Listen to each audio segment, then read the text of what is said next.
નમસ્કાર વિદ્યાર્થી મિત્રો, તપોવન સાયન્સ એકેડમી આપનું હાર્દિક સ્વાગત કરે છે. હું સતીશ સોજિત્રા લઈને આવું છું આપના માટે ધોરણ 11નું રસાયણ વિજ્ઞાનનું ચેપ્ટર ઉષ્માગતિશાસ્ત્ર થર્મોડાયનેમિક્સ.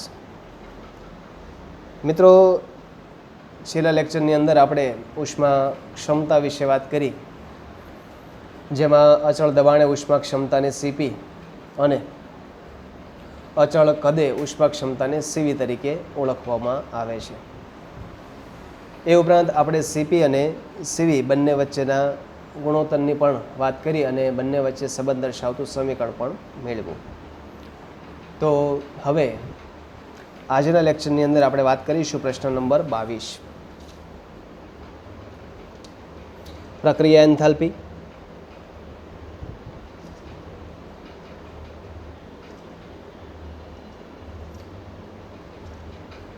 તટસ્થીકરણ એન્થાલ્પી અને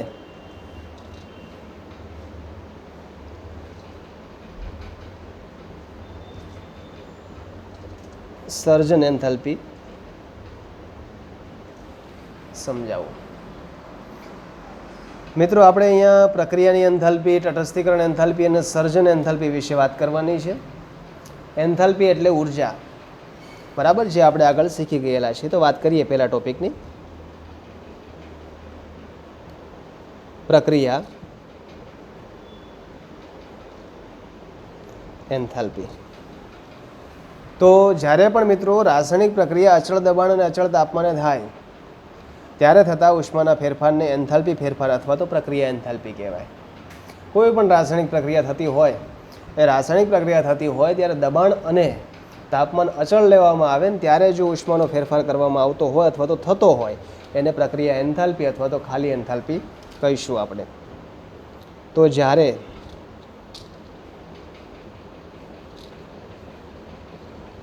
રાસાયણિક પ્રક્રિયા અચળ દબાણે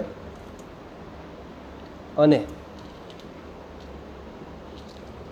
અચળ તાપમાને થાય ત્યારે તેમાં થતા ઉષ્માના ફેરફારને એન્થાલ્પી ફેરફાર, ડેલ્ટા એચ કહીશું, ડેલ્ટા એચ, અથવા શું કહીશું એને, પ્રક્રિયા એન્થાલ્પી કહેવાય છે. તો મિત્રો, જ્યારે પણ રાસાયણિક પ્રક્રિયા થતી હોય અચળ દબાણ અને અચળ તાપમાને થતી હોય ત્યારે તેમાં થતા ઉષ્માના ફેરફારને આપણે પ્રક્રિયા એન્થાલ્પી તરીકે ઓળખવામાં આવે. પ્રક્રિયા એન્થાલ્પી જે છે એનો એકમ કે મૂલ્ય કિલો જૂલની અંદર દર્શાવવામાં આવે છે. એક ઉદાહરણ લઈએ સમજવા માટે. ધારો કે એલ્યુમિનિયમની પ્રક્રિયા Fe3O4 સાથે થાય, ફેરિક ઓક્સાઇડ છે.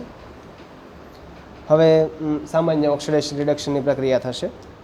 એલ્યુમિનિયમ છે 0 ઉપરથી એની હાયર ઓક્સિડેશન સ્ટેટ કેટલા ઉપર થાય, +3, અને ઓક્સિજન એની સાથે જોડે નેગેટિવ ચાર્જને બેલેન્સ કરવા માટે તો Al2O3 બનાવે.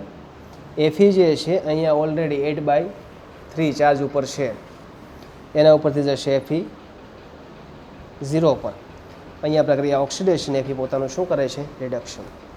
હવે ધારો કે અહીંયા આની એન્થાલ્પી છે ડેલ્ટા H1, એન્થાલ્પીનું મૂલ્ય Fe3O4 માટે ડેલ્ટા H2 છે, અહીંયા ડેલ્ટા H3 અને Fe માટે ડેલ્ટા H4 છે ધારો કે. તો પ્રક્રિયા એન્થાલ્પી કોને કહીશું?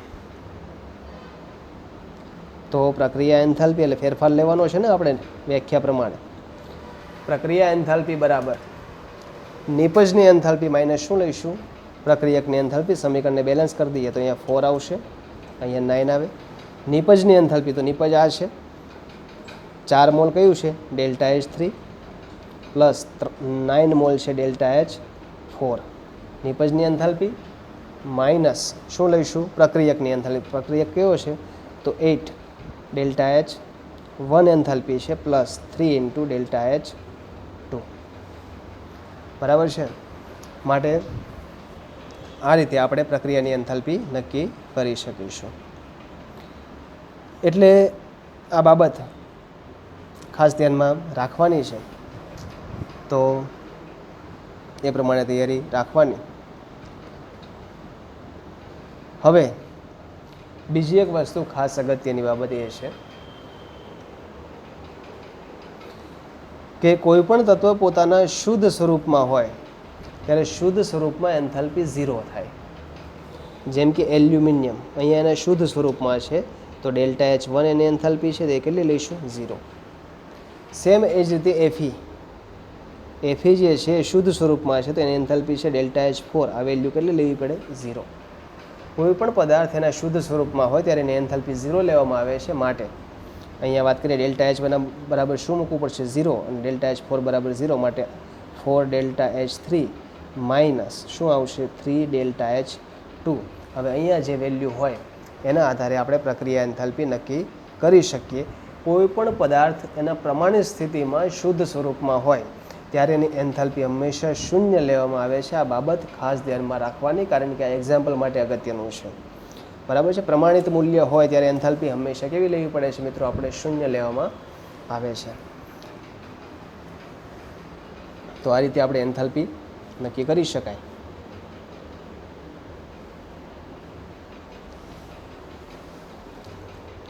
જેમ કે sodium, copper, silver, aluminium, Fe, N2, H2, O2, Cl2 આ બધાય જ્યારે પોતાની પ્રમાણિત સ્થિતિમાં હોય એટલે કે એના પ્રમાણિત એન્થાલ્પીમાં મૂલ્ય હંમેશા કેવું લેવાનું હોય મિત્રો? આપણે શૂન્ય સ્વીકારવાનું હશે. કેવું લેવામાં આવે છે? શૂન્ય લેવામાં આવે છે. તો જ્યારે પણ પ્રમાણિત સ્થિતિની અંદર આપણે પદાર્થ લઈએ ત્યારે એની એન્થાલ્પી ફેરફાર અને એન્થાલ્પીનું મૂલ્ય આપણે શૂન્ય સ્વીકારવું પડશે. આ એક્ઝામ્પલ માટે ખાસ યાદ રાખવાનું. કોના માટે?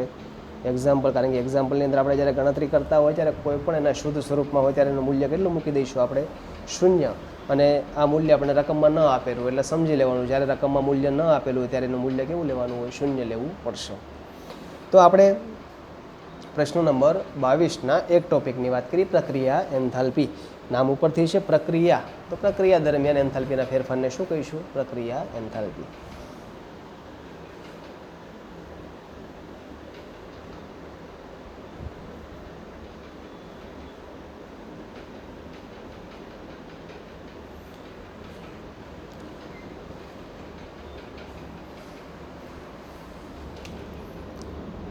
બીજો શબ્દ આપણી પાસે છે તટસ્થીકરણ.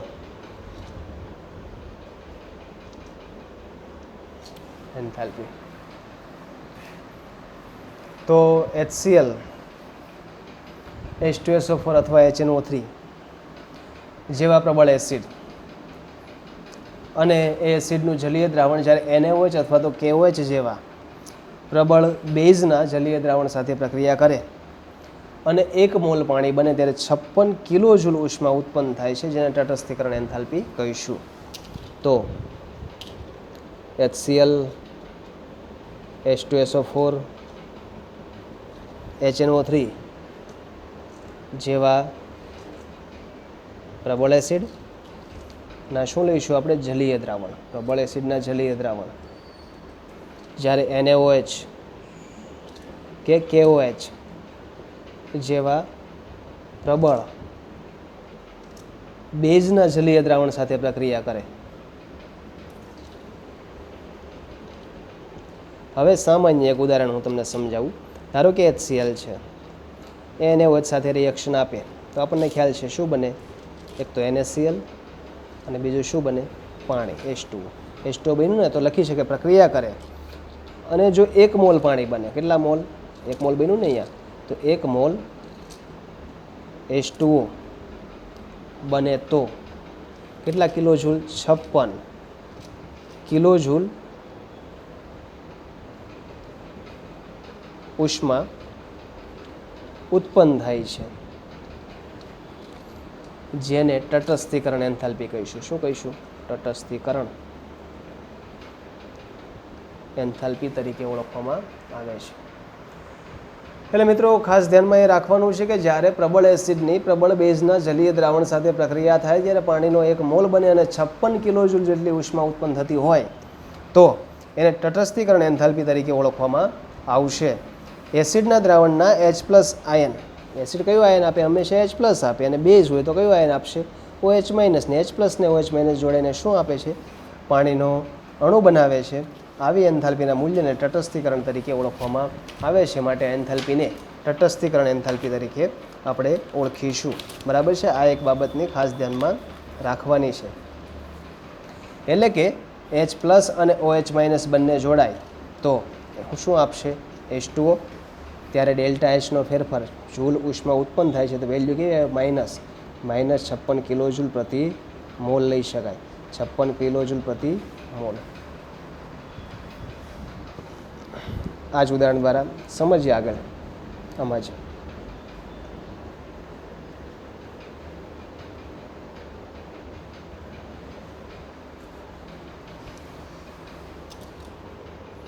HCl અને NaOH ની પ્રક્રિયામાં H+ આયન, Cl- આયન, હમણાં આપણે શીખાયની જ પ્રક્રિયા છે પણ આયન લખેલા છે આપણે. તો આપણને ખ્યાલ છે આ પોઝિટિવ નેગેટિવ જોડેને શું એક આપે? H2. આ પોઝિટિવ ને નેગેટિવ જોડેને શું આપશે? NaCl. બરાબર છે. હકીકતમાં ઉર્જા કોના કારણે ઉત્પન્ન થાય છે? તો H2O બનવાના કારણે. કેટલી છે? 56 કિલોજૂલ પ્રતિ મોલ છે, જેને ΔH કહીશું. બરાબર. તો આ બાબત ખાસ ધ્યાનમાં રાખવાની છે.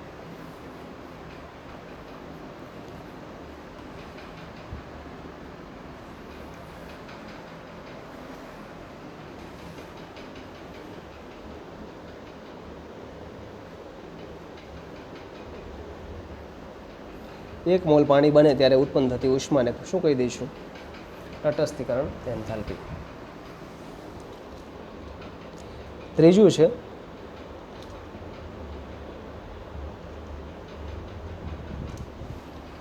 સર્જન એન્થાલ્પી.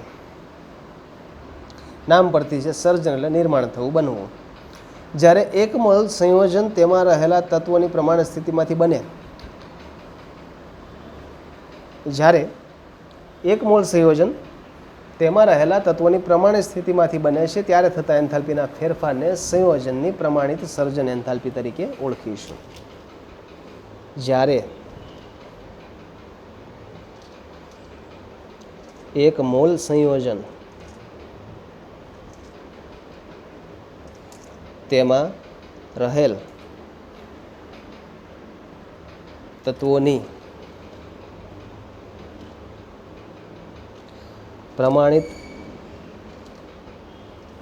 સ્થિતિમાંથી બને ત્યારે થતા એન્થાલ્પી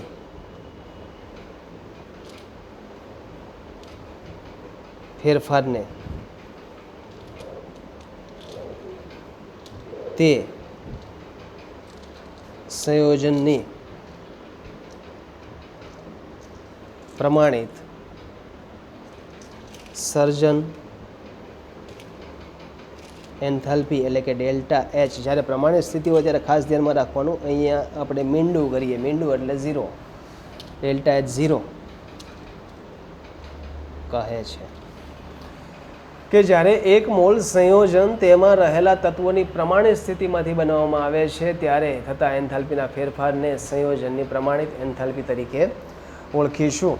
બરાબર છે. સામાન્ય રીતે સંયોજન, સ્થાયી સંયોજનની સર્જન એન્થાલ્પીનું મૂલ્ય ઋણ હોય છે અને કેટલાક સ્થાયી સંયોજનની સર્જન એન્થાલ્પીનું મૂલ્ય ધન લેવામાં આવે છે. એટલે કે ટૂંકમાં બંને પ્રકારનું મૂલ્ય હોઈ શકે, ઋણ અથવા તો ધન મૂલ્ય હોઈ શકે. ઉદાહરણ લઈએ કે કાર્બન સોલિડ પ્લસ O2 લઈએ ગેસિયસ ફોર્મમાં અને ગીવ્સ એ આવે છે CO2 ગેસિયસ. બરાબર છે. તો અહીંયા કાર્બન ડાયોક્સાઇડ માટે ડેલ્ટા એચની વેલ્યુ આવશે -393.5 કિલોજૂલ પ્રતિ મોલ. હવે આ બધા મૂલ્ય આપણે યાદ જ રાખવા પડે, કારણ કે આ પ્રાયોગિક મૂલ્ય હોય, બરાબર છે. પ્રેક્ટિકલના આધારે સંશોધન કરીને મેળવવામાં આવેલા મૂલ્ય છે, માટે આ બધા મૂલ્ય આપણે યાદ રાખવા પડશે. હવે કાર્બનની દહનથી કાર્બન ડાયોક્સાઇડ બને છે અને આ પ્રક્રિયામાં ડેલ્ટા એચનું મૂલ્ય માઇનસ જોવા મળે, -393.5 કિલોજૂલ પ્રતિ મોલ. અને માઇનસ મૂલ્ય હોય તો પ્રક્રિયા કેવી હોય? ઉષ્મા ક્ષેપક હોય. ખાસ ધ્યાનમાં રાખવાનું, જ્યારે પણ મૂલ્ય માઇનસ હોય એન્થાલ્પીનું, ત્યારે પ્રક્રિયા કેવી હશે? ઉષ્મા ક્ષેપક, જે આપણે આગળ પણ શીખી ગયેલા છીએ, બરાબર છે. એનું કારણ છે, હવે અહીંયા આપણે આ વેલ્યુ મેળવવી હોય તો શું કરવું પડે? તો નિપજની એન્થાલ્પી માઇનસ શું લેવી પડે? પ્રક્રિયકની. તો નિપજની લઈશું, માઇનસ પ્રક્રિયકની તો કેવી લેવી પડે છે? 0 હોય છે, બરાબર છે. તો ખરેખર આ એન્થાલ્પી કોની આવે છે? Carbon dioxide. Delta H 0, carbon ડાયોક્સાઇડની વેલ્યુ કેટલી આવે? -393.5 કિલોજૂલ પ્રતિ મોલ મેળવી શકાય. કારણ કે આ બંને તો પોતાના પ્રમાણિત સ્થિતિ હોય, પ્રમાણિત સ્થિતિ હોય ત્યારે એન્થાલ્પી આપણે શું શીખા? કેવી લઈશું? એની 0 તરીકે લેવામાં આવે છે. તો મિત્રો, આ વાત કરીએ આપણે સર્જન એન્થાલ્પીની. તો પ્રક્રિયા એન્થાલ્પી, તટસ્થીકરણ એન્થાલ્પી અને સર્જન એન્થાલ્પી. હવે વાત કરીએ પ્રશ્ન નંબર 23.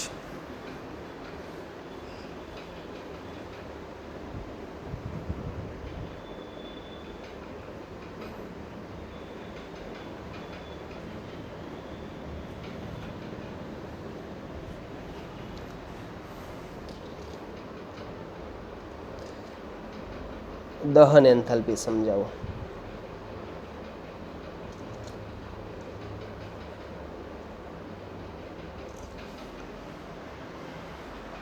પ્રશ્ન નંબર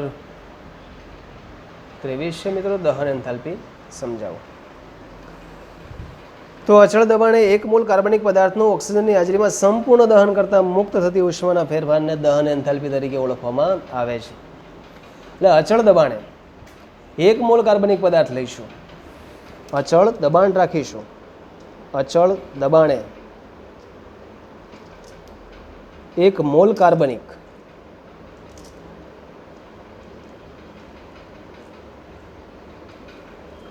પદાર્થનું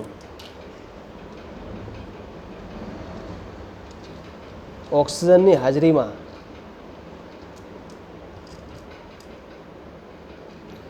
સંપૂર્ણ દહન કરતા મુક્ત થતી ઉષ્માને દહન એન્થાલ્પી કહે છે. મિત્રો, ખાસ બાબત ધ્યાનમાં રાખવાની, અચળ દબાણે 1 મોલ કાર્બનિક પદાર્થનું ઓક્સિજનની હાજરીમાં દહન કરીએ અને એ દરમિયાન મુક્ત થતી ઉષ્માના ફેરફારને દહન એન્થાલ્પી કહીશું. કાર્બનિક પદાર્થના દહનથી કાર્બન ડાયોક્સાઇડ અને પાણી બને, આથી તેની એન્થાલ્પીની પ્રક્રિયા, એ પ્રક્રિયકોની દહન એન્થાલ્પી જાણતા હોઈએ તો કાર્બનિક પદાર્થોની દહન એન્થાલ્પી આપણે ગણી શકીએ છીએ. જેમ કે ઉદાહરણ લઈએ મિથેન. મિથેનની ઓક્સિજનની હાજરીમાં દહન પ્રક્રિયા લઈએ તો આપણને ખ્યાલ છે શું બને? કાર્બન ડાયોક્સાઇડ અને પાણી, બરાબર છે. ત્યારે દહન એન્થાલ્પી ડેલ્ટા એચની વેલ્યુ છે -212.85 કેલરી. આમ દહન એન્થાલ્પીનો આધાર કેટલા તત્વોના જુદા જુદા અપરૂપો વચ્ચે રહેલી ઉર્જાનો તફાવત ગણી શકાય. કાર્બનનું અપરૂપ ગ્રેફાઇટ અને હીરા વચ્ચે ઉર્જાના તફાવતનું મૂલ્ય પણ જોવા મળે, અને એ મૂલ્ય પણ આપણે દહન એન્થાલ્પીના આધારે મિત્રો નક્કી કરી શકીએ. જેમ કે એક રિએક્શનની અંદર કાર્બન લઈએ, જેમાં લઈએ ગ્રેફાઇટ, બરાબર છે. ગ્રેફાઇટની ઓક્સિજન સાથેની પ્રક્રિયા લઈએ એટલે શું આપે મિત્રો? એ CO2. અને CO2 આપે ત્યારે delta formation enthalpy, formation enthalpy એટલે સર્જન એન્થાલ્પીનું મૂલ્ય છે -393.5 કિલો જૂલ પ્રતિ મોલ.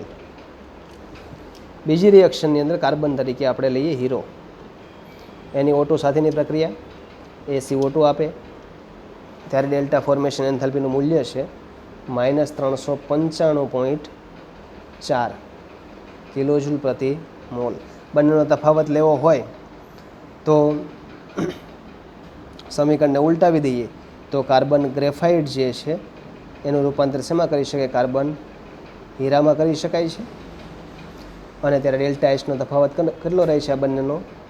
1.9 કિલોજૂલ પ્રતિ મોલ, એટલે કે આપણે 1.9 કિલોજૂલ પ્રતિ મોલ ઉર્જા ગ્રેફાઇટને આપીને એનું રૂપાંતર શેમાં કરી શકીએ છીએ? આપણે હીરાની અંદર કરી શકીએ છીએ. આપણે ઘટના કેવી થશે? ઉષ્મા શોષક થશે, કારણ કે મૂલ્ય કેવું આવે છે? પોઝિટિવ. જો નેગેટિવ હોય તો ઉષ્મા ક્ષેપક, અને મૂલ્ય પોઝિટિવ આવે છે માટે પ્રક્રિયા કેવી છે? ઉષ્મા શોષક પ્રકારની જોવા મળશે.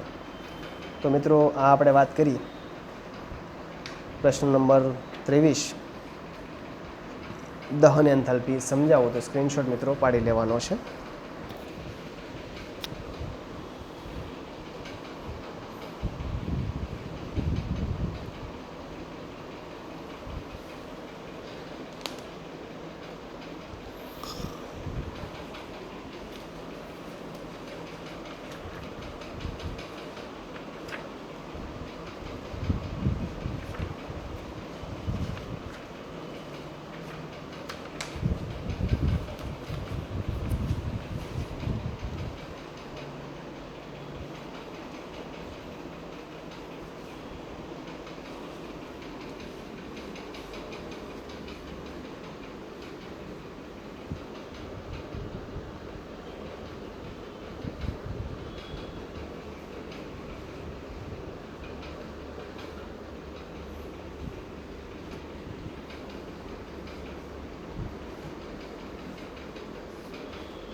મિત્રો, વાત કરીએ પ્રશ્ન નંબર 24.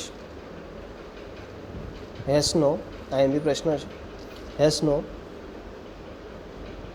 અચળ ઉષ્મા સંકલનનો નિયમ લખો.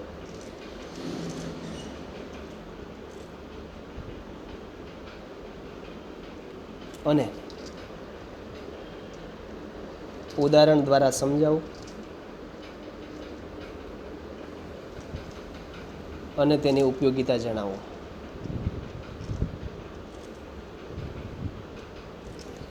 અથવા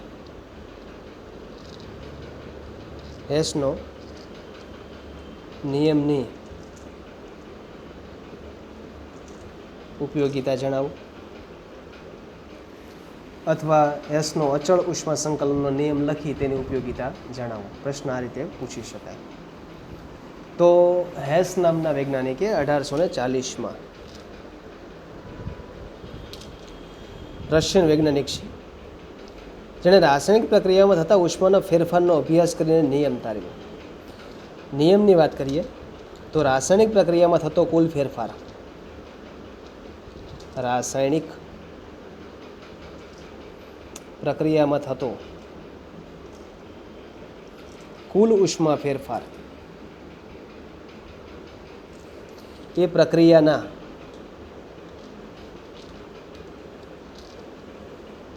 જુદા જુદા તબક્કાઓની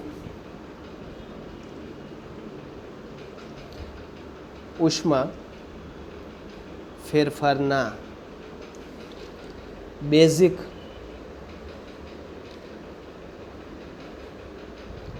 સરવાળા બરાબર હોય છે. ઉદાહરણ લઈએ એટલે આપણને સમજાઈ જશે નિયમ શું છે.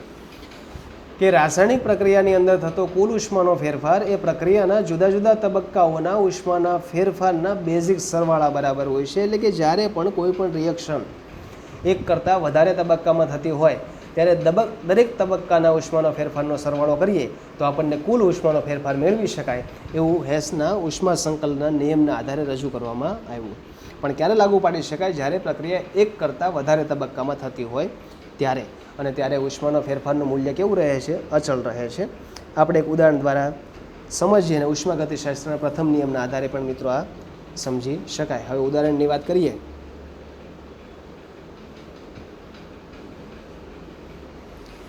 તો ઉદાહરણ નંબર 1 લઈએ, જેમાં કાર્બન અને ઓક્સિજન વચ્ચે રાસાયણિક પ્રક્રિયાથી કાર્બન ડાયોક્સાઇડ બને. તો carbon plus O2 gives CO2. ત્યારે એન્થાલ્પી ફેરફારનું મૂલ્ય છે -393.5, જે આગળ આપણે હમણાં શીખા, કિલોજૂલ પ્રતિ મોલ. આ મૂલ્ય આપણે યાદ રાખવું પડે. હવે આ જ રિએક્શન ધારો કે 2 સ્ટેપમાં થાય. કાર્બન સોલિડ ફોર્મમાં જે છે એ ઓક્સિજન સાથે પ્રક્રિયા કરે 1O2 સાથે, અને પહેલા સ્ટેપમાં બનાવે કાર્બન મોનોક્સાઇડ,